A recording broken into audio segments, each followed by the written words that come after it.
Morocco ও স্পেনের সীমান্তবর্তী ছোট্ট ভূখণ্ড সেউটা বর্তমানে আলোচনার কেন্দ্রবিন্দুতে। উত্তর আফ্রিকায় ইউরোপীয় ইউনিয়নের এই প্রবেশদ্বারটিতে ঘটেছে এমন এক অভূতপূর্ব ও হৃদয়বিদারক ঘটনা। পরিস্থিতি সামাল দিতে সীমান্ত এলাকায় অতিরিক্ত সেনা মোতায়েন করেছে স্পেন। দেশটির প্রধানমন্ত্রী পেদ্রো সানচেজ একে জাতীয় সার্বভৌমত্বের স্পষ্ট লঙ্ঘন বলে অভিহিত করেছেন। ইতোমধ্যে স্প্যানিশ প্রশাসন সাগরে নতুন করে 500 মিটারের ভাসমান প্রতিবন্ধকতা বসানোর সিদ্ধান্ত নিয়েছে এবং প্রায় 250,000 মানুষকে পুনরায় মরক্কোতে ফেরত পাঠিয়েছে।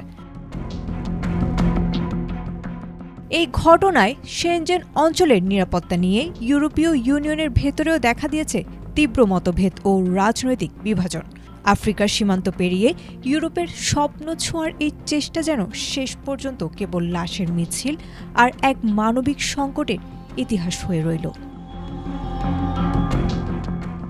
আয়েশা আক্তার, এটিএন বাংলা।